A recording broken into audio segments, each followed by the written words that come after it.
Friends, welcome back to my channel ரஃபிசி lifestyle. இன்றைக்கி ரொம்பவே சிம்பிளான ஒரு ஸ்வீட் ரெசிபி தான் பார்க்க போகிறோம். சேமியா பாயசம், அதுவும் கண்டென்ஸ்டு மில்க், அதுக்கப்புறம் ஜவ்வரிசி இல்லாமல் எப்படி செய்யணுன்றது தான் இன்றைக்கான வீடியோவில் பார்க்க போகிறோம்.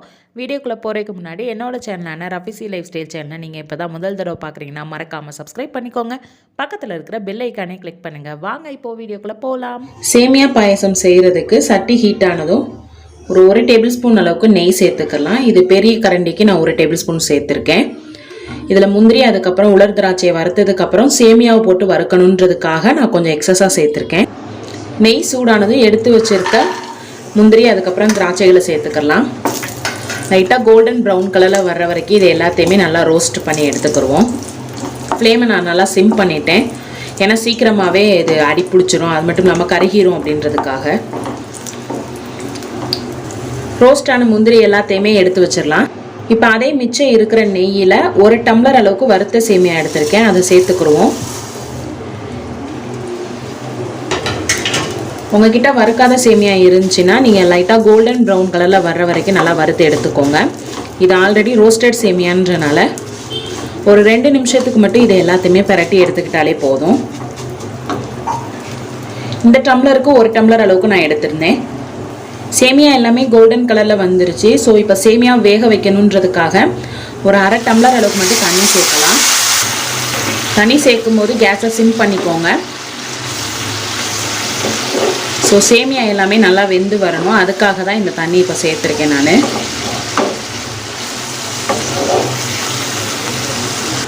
சேமியா வெந்து வர இந்த ஸ்டேஜ்லேயே இதற்கு 1 டம்ளர் அளவுக்கு பால் சேர்த்துக்குருவோம். பால் சேர்த்து சேமியா வேக வைக்கும் போது இதோட டேஸ்ட் வந்து இன்னுமே நல்லாயிருக்கும். ஸோ இன்றைக்கி ஒரு 4லேருந்து 5 கப் அளவுக்கு வந்து பால் சேர்க்க போகிறோன்றதுனால ஃபஸ்ட்டே நான் 1 கப் வந்து சேர்த்துட்டேன்.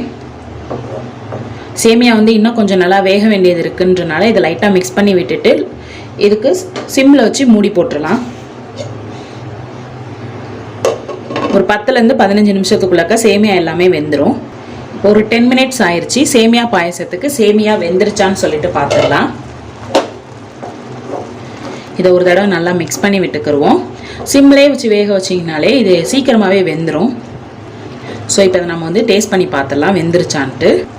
சேமியா வெந்துருச்சு. இப்போ இதுக்கு தேவையான அளவுக்கு பால் சேர்த்துக்கணும். 4 கப் அளவுக்கு நான் பால் சேர்க்க போகிறேன்னு சொன்னேன். ஆல்ரெடி 1 கப் சேர்த்ததுனால எக்ஸஸாக இப்போ 3 கப் மட்டும் சேர்த்துக்கலாம்.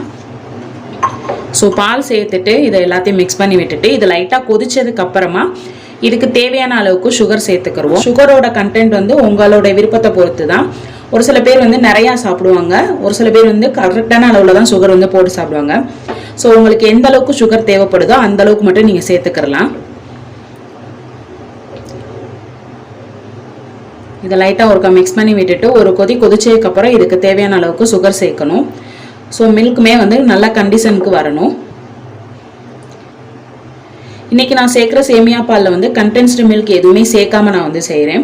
ஸோ வீட்டில் திடீர்னு கெஸ்ட்டு வந்துட்டாங்கன்னா ஒரு அவசரத்துக்கு வந்து நம்ம எந்த ஸ்வீட் செய்யலாம்னு சொல்லிட்டு நினைக்கும் போது இந்த சேமியா பாயசத்தை வந்து ரொம்ப சீக்கிரமாகவே செஞ்சு முடிச்சிடலாம். ஒரு 10 நிமிஷத்துக்கு மட்டும் இது எல்லாமே நல்லா கொதிக்கட்டும். சிம்லேயே தான் வச்சுருக்கேன் நான். இப்போ பாலுமே நல்லா கொதிச்சிருச்சு. பாலோட கன்சிஸ்டன்சியுமே கொஞ்சம் வத்திருக்கு. இப்போ இதில் நான் வந்து ஒரு 1/2 கப் அளவுக்கு மட்டும் சுகர் வந்து ஆட் பண்ணிக்கிறேன். தேவைப்பட்டால் எக்ஸஸாக கூட ஆட் பண்ணிக்கிறலாம். சுகர் சேர்த்ததுக்கப்புறமா இதை லைட்டாக மிக்ஸ் பண்ணி விட்டுக்கலாம். மிக்ஸ் பண்ணி விட்டுட்டு இது லைட்டாக கொதிச்சதும் டேஸ்ட் பார்த்துட்டு பத்தலைனா கூட 2வது கூட நீங்கள் சுகர் வந்து ஆட் பண்ணிக்கோங்க. சுகர் ஆட் பண்ணுறது உங்களோட விருப்பத்தை பொறுத்து தான். இந்த ஸ்டேஜ்லேயே ஏலக்காய் பவுடர் இருந்துச்சுன்னா அதையுமே நீங்கள் சேர்த்துக்கலாம். எனக்கு அந்த ஏலக்காய் பவுடரோட டேஸ்ட் வந்து பிடிக்காதுன்றனால நான் இப்போ வந்து இந்த ஸ்டேஜில் வந்து சேர்க்க மாட்டேன். சுகர் நான் டேஸ்ட் பார்த்தம்போது எனக்கு கரெக்டாக தான் இருந்தது. இந்த 1/2 கப் அளவுக்கு சுகர் நான் சாப்பிட்ற அளவுக்கு இருந்ததுனால நான் எக்ஸஸாக எதுவுமே ஆட் பண்ணலை. இன்றைக்கி நான் பாக்கெட் பால் எடுக்காமல் பசும்பால் எடுத்துருக்கனால அந்த ஆடை எல்லாமே நல்லா திரண்டு சூப்பராக இருக்குது. அதோட டேஸ்ட்டுமே இன்னுமே நல்லா இருக்குது. ஸோ பாயசம் இப்போ ரெடி ஆயிடுச்சு. இதில் லாஸ்ட்டாக நம்ம ரோஸ்ட் பண்ணி வச்சுருக்க முந்திரி, அதுக்கப்புறம் திராட்சைகளை சேர்த்துட்டோம்னா அவ்வளோதாங்க. சுவையான சேமியா பாயசம் இப்போ தயாராகிருச்சு. ஸோ இதை இப்போ வந்து சர்வ் பண்ணிக்கலாம் வேற ஒரு கப்பில். நீங்கள் இப்படி சூடாகவுமே சாப்பிட்டுக்கலாம், அப்படி இல்லைன்னா சில் பண்ணிவிட்டு ரெஃப்ரிஜிரேட் பண்ணிவிட்டு கொஞ்சம் கூலிங்காகவுமே சாப்பிட்டுக்கலாம்.